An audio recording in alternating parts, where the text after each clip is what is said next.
Hello, you gorgeous humans. It's Twin Twin Soul, Soul Poets. Poets. We are your go-to couple for love and relationship advice. Dope spoken word poetry. And uplifting content. We have something really fun and exciting to share with you guys today. We got a twin flame astrology chart reading from AstroLogic, Astrology, Lorenzo, Sanford, and it was really cool. It was cool. Like a really fun experience. I'm excited to share this one with you guys. Yeah. Oftentimes we'll get questions like, when am I going to meet my soulmate? When am I going to meet my twin flame? What are some specifics about this person that's on the way? And we tend to focus more on how to be a vibrational match to the kind of love that you want. But Lorenzo can answer some more of those specific kinds of questions in the readings that he offers. So if you've got specific questions, he's got specific answers. Make sure you click on the links down below to go to his YouTube channel, AstroLogic Astrology, and his website. Book a session with him, get your chart read, and while you're at it, don't forget to subscribe to our channel, Twin Soul Poets, as well. Do it. We hope you guys enjoy watching our twin flame astrology reading. I enjoyed it. I did too. It was fun. Hello, everybody. Welcome back to Venus Friday, When Love Speaks. I'm Lorenzo Sanford, your host, and I can't be more happy today to have our guest. These are our first collaborative guests on the show, and we couldn't have a better couple to have on a show about love than Ingrid and Hamilton. Yeah. We're going to do a reading, an actual reading, not rehearsed, not prepared, an actual love relationship reading that talks about who they are as a couple. And I don't know the history. I don't know their inner dynamics. So when we are talking, you're going to be learning the same thing that I'm learning in the course of the reading. Now, what I'm digging is this. This is so nice to see that. I'm just cold.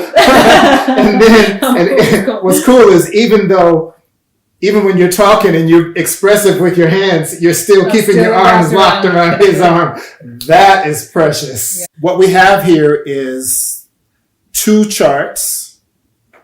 Ingrid's natal chart and Hamilton's natal chart, and I've put them on top of each other so I can see how one affects the other, how one person's energy affects the other person's energy. Mm-hmm. And the first thing that stands out to me is Ingrid has Capricorn rising, and Hamilton is a Cancer sun. And those signs are opposite, Cancer and Capricorn. However, with Ingrid's rising in Capricorn, that means Hamilton's sun is in her 7th house of marriage. So right off the bat, there's this nice connection that says that he is capable of being a partner to her in a very complementary way. The rising sign talks about your approach. And always the opposite of the rising, your approach, is your approach to relationships. Mm. Your approach to relationships, Ingrid, is Cancerian. It's warm, it's nurturing. Mm-hmm. And so you would attract a Cancer person very easily who could match that other side of yourself. Mm-hmm. And not everybody's lucky enough to have that. Yeah. Mm-hmm. And so that's a beautiful thing. Also, what stands out here is Ingrid, your moon is in Scorpio, and Hamilton's sun is making a great aspect to your moon in Scorpio. So Cancer and Scorpio, both water signs, they get along really well. Mm-hmm. They flow together. It's just astrological tradition when the man's sun is making a positive aspect to the woman's moon. Mm-hmm. That means that there's a flow between the emotional and the identification of the two people. It's a masculine and feminine polarity, absolutely. Right? I mean, we talk about that, and that's like not just male and female; it's those energies in us. So that totally makes sense. Absolutely, we have that balance, I think. Sure. And then what also stands out here is your rising in Capricorn is very close to Hamilton's Mars in Capricorn, and so this is something that says there's a lot of energy here. There's a lot of not just passion, but drive. And that he can be a really big source of pushing you to achieve, pushing you to actualize the things that matter, the things that actually are important to you. He actually can take action on them in a way that makes you feel like, wow, this guy he's really about his business. And it happens to be the same business that's important to me. Right. The only challenge with it is sometimes Mars can be hot-headed. And so the Mars energy, you have to put it in check, because just because you're motivated and just because you have a passion and a drive doesn't mean she always wants to hear it. Yeah, she doesn't like when I push her. But there's a lesson here somewhere. It's a very gentle push. There's a lesson here somewhere, because I think like it's me learning when to have a surrender, or to have to trust. Because I think my personality, I'm very much like in myself and, doing things and, just very sure of what I think and stuff. And I think it's, for me, the lesson is letting him take the lead some. And I think, like you said, maybe for him, it's like balancing that energy when it goes too far to the hot-headedness. It's like, it has been a challenge before, though, like something we've had to navigate and work around, because I feel like I'm a natural teacher. I used to coach and teach, and like, there was times where she was like, stop talking to me the way you talk to, like if I was talking to my brothers or something, I'm like, no, we got to do this. But I think that can be a growth opportunity. That it's Absolutely. like a balance. Absolutely. As well. Absolutely. And if you are pooling the energy and deciding to commit to something together, then there's an outlet for all that energy. Yeah. That totally makes sense. Yeah. And what's also interesting here is that there's a lot of water. So there's a lot of emotion. There's a lot of feeling. That is an understatement of the year. a lot of flowing with the energy at hand. And of course, that means when the energy at hand is volatile, it's intense. There's intensity there. And especially with your moon in Scorpio. We're both Cancers, and it's interesting when we came together. And our birthdays are 1 year and 1 day, and so like coming together, I wasn't sure that was going to work. I was like, this is a lot of emotion, But on the flip side, similar. like we get each other in a way that we don't have to explain a lot. Absolutely. At the same time, so that was kind of cool. What the challenge with that is simply when you're flowing, you're flowing. And then when the energy is cantankerous, yep, it's cantankerous. yeah. It's to learning how to not take things personal when one person is kind of in a funk, because we all do this in life, and like sometimes if she's in a place or I'm in a place, it's like learning how to, because we are so empathetic and feeling so much. Absolutely. It's like how to not take on her stuff and vice versa. Right. And as Cancers, we like our shells, so we still enjoy our own time separately as well. And Hamilton has moon in Pisces, so he's really absorbs whatever's in the room. And he can feel the undercurrents, he can feel the vibe, and he knows, he may not know what you had on, but he knows what your vibe was. I'd like to just go to the composite chart. The composite chart is combining both charts and making them one. And it talks about your purpose, your strengths, and your weaknesses as a couple. Yeah. Very cool. And what's really powerful here is that, first of all, the drive shows up again because Mars is in the first house. So it says you really do work really well together. And there's a strong energy that you have towards getting things done.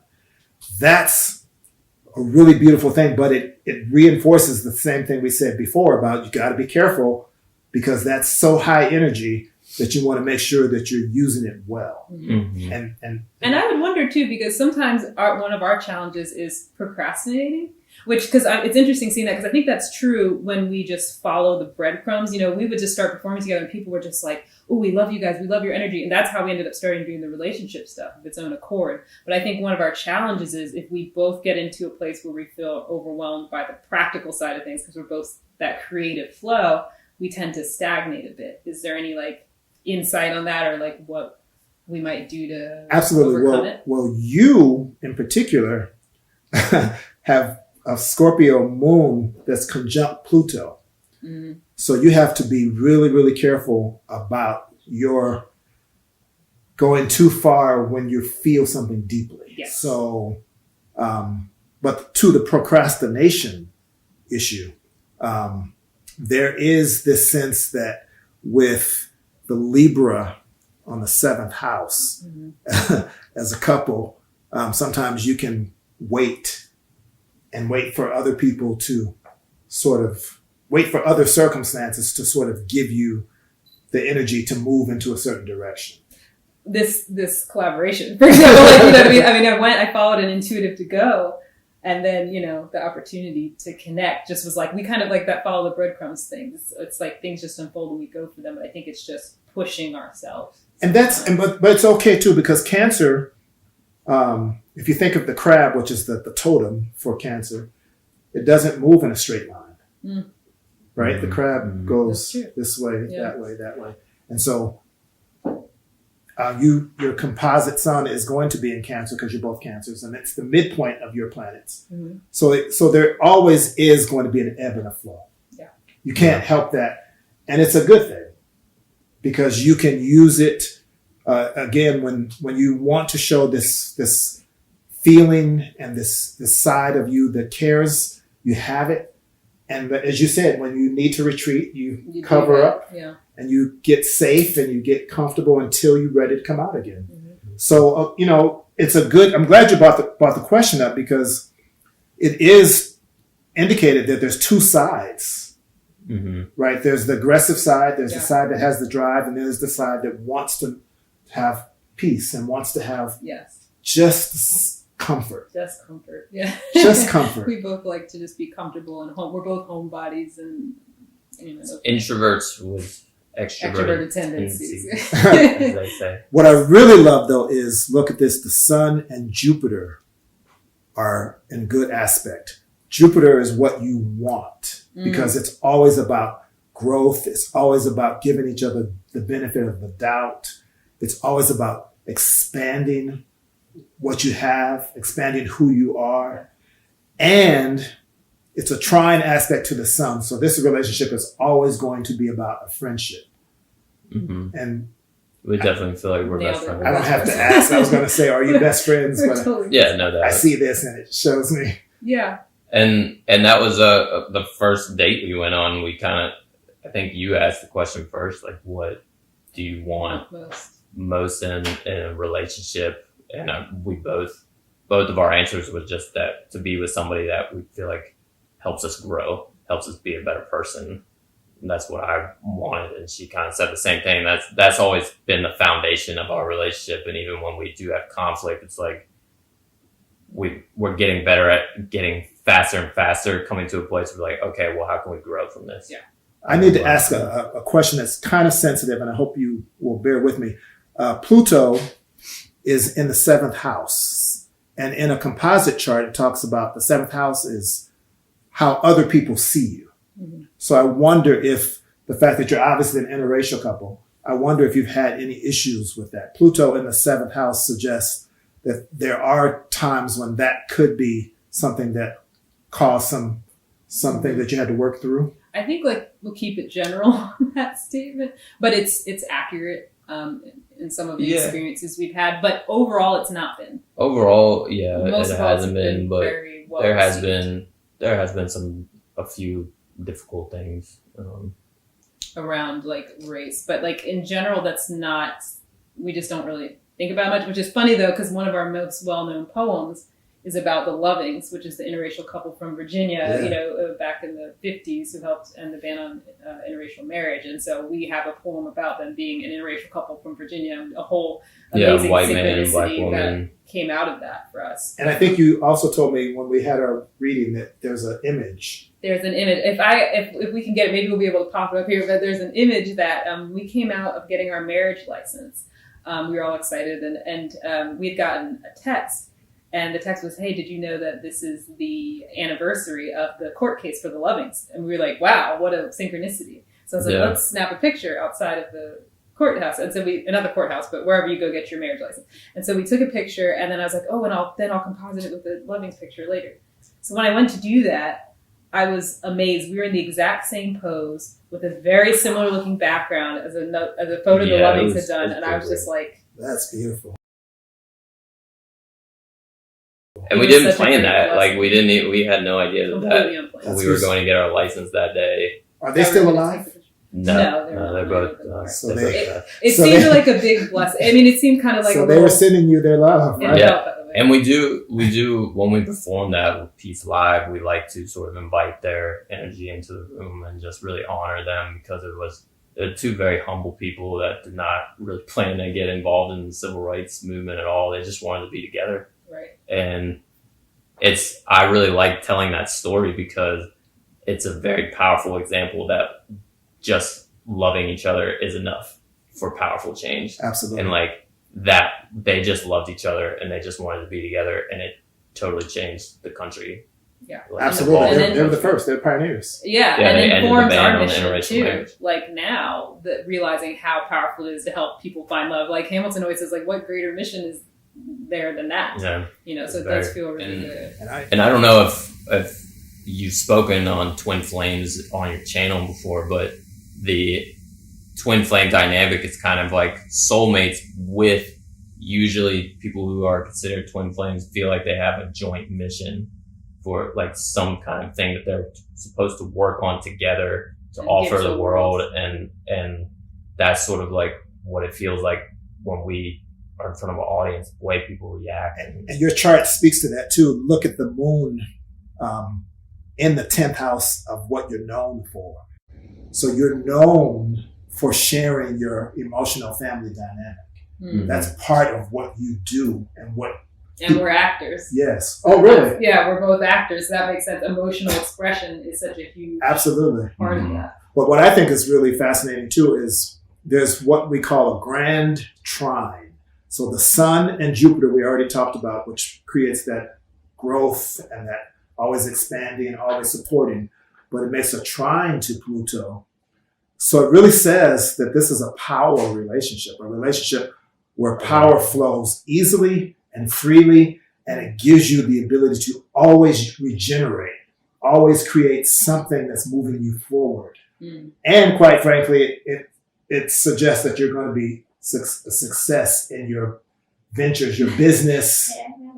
Not to mention the marriage, but your work is going to be successful. You're going to, and you already are, but you should know that your future guarantees that this relationship is a power paradigm that's going to open up a lot of possibilities and a lot of good fortune for you. That's very cool. Except that we definitely have high reaching goals, and we've got some pretty big things on our vision boards at home, And it feels like we're coming into our power more now, especially with all the changes that happened with this year has pushed us. It's pushed us to do a lot of things that we maybe wouldn't have done. The thing that stands out about your potential, and I say potential very decidedly, because the North Node is in Taurus, and the North Node represents what you can be at your fullest if you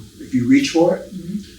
And there's no direct path to it. The South Node is what you are. The North Node is what you can be. Mm-hmm. And this relationship says that you can be a very solid example of love and an organic, unforced, natural expression of working together as a couple. Yeah. It's the North Node in Taurus, informed by Venus in Cancer. So everything about this feeling of love, this feeling of nurturing each other is something that you're able to transfer if you choose to, and you obviously are. Yeah. Transfer. As an example. Wow. Yeah. All the relationship coaching, all the videos we make about that, and the sessions we do with our clients, we always try to come from our experience. And we're just pretty real and open about. Mm-hmm. We try to speak from walk our talk. Like we try not to speak of things that we've not experienced ourselves or tried ourselves or come through together, because we want it to be authentic. Absolutely. And it feels that way. It really does. And also it doesn't hurt that this says this is a good way to earn money together. Your chart really does say that. So that doesn't hurt. Right. We know it's sincere. We know It's loving. We can see that. But why not let it take care of Yeah. you? I have no qualms about that Except either. that. Yeah, It's absolutely. very clearly a part of your financial. You It's have a fine. lot of growth and financial opportunity in sharing your love. Right That's on. awesome. Yeah, and so I'm happy to be able to. I love it. I'm happy to be able to bear witness to that. Yeah. It's good to get those affirmations along the way. Do you have any questions for Well, me? let's see. I had put a couple questions before we got together. So, what's a good astrological timing for us to take some big steps with our twin soul poets? Is there certain auspicious dates or things? Actually, yes. I'm to glad you share? asked that. Saturn. We've been talking about Saturn and Jupiter being in Aquarius, Mm-hmm. and as such, it falls in your composite 10th and 11th house. It's moving into your 11th house. As it moves into your 11th house in February, so just a few weeks from now, talks about this is the great time for you to be solidifying your networks, which is, I think, part of what this is. New collaboration. It strengthens your marriage Mm-hmm. and it strengthens your sense of identity. So you're moving into a good phase right now. Awesome. In the next few weeks, you're really in that space where things start to both blossom and solidify. Perfect. Yeah, we have some new things in the works and an ebook we're working on. And Oh, we're looking at nice. February actually to start sharing that potentially. So that sounds good. It's to a me. great time for you. This is a good time. It really says that. Beautiful. I'm not just saying that because we're doing this reading and it's being recorded. It really is a good time for you. That's awesome. That feels good. It feels that way. We've really felt that intuitively, like that it really feels like this whole year has been sort of leading up to just on the cusp of some of these big breakthroughs. And our channel has taken some pretty big steps forward. But Absolutely. Yeah, we look forward to following up with you, let you know how Absolutely. We look forward to having a follow-up reading with you. Yeah, we'd Yeah. love Like to do soon in the next month or so, please. We'd That love would be to fun. just talk some more. Yeah. Maybe, that. Especially, don't we have a retrograde? coming up here, yes, so maybe that we could can be do interesting a talk about communication, specifically in the Mercury retrograde like period. We could use that. That'd be for great. that Yeah, time, yeah. because we've learned some tips from our challenges. We like I said, we try to learn from things, and we have some really good tips on like how to get through conflict, how to sort That's of wonderful. come at things before you're in that emotional space. Right. You have Don't some- take things personally on a full moon. We're both crazy anyway. Exactly. Like, Exactly. When we're both crazy, we'll be like, "Oh, it's a full moon. Like, let's just take some space because That's really important for you two moon cycles man, because you're let me tell Cancer. you, Yes. that moon hits Yeah. hard. Yes. It's I have moon in Cancer, so I Oh, understand. so you understand? Yeah. So thank you for being here. This is a great first coming together, Yes. and I really appreciate Thank you for all. having It's us. been so Yeah, it's good. been Thank fun. you. Been a I love joy. it. I really appreciate And sharing this with us. Yes, please. And we're going to do it again. We're going to come back soon Absolutely. and follow up with Yes, and communication. check us out, Twin Soul Poets. Twin Soul Poets. Subscribe to the TwinSoulPods.com. channel. You can have a private coaching session with us as well that we offer. You can sign up for that on our website. We have Instagram, a page where we do quotes and little 1 minute inspirations for you, and then we have our bigger channel, our YouTube channel, where we go more in depth. So. Nice. Yeah, Yes, please I'm connect with subscribing right now. Oh yes, we're going to send all We're of our already followers to subscribing. you. Yes, absolutely. Thank you all so much. Thank you. Thank you. I always man. like to Really say appreciate it. namaste. The Namaste. spirit of me. Yes, you all know what that is. Yeah. Thank you so much. Awesome.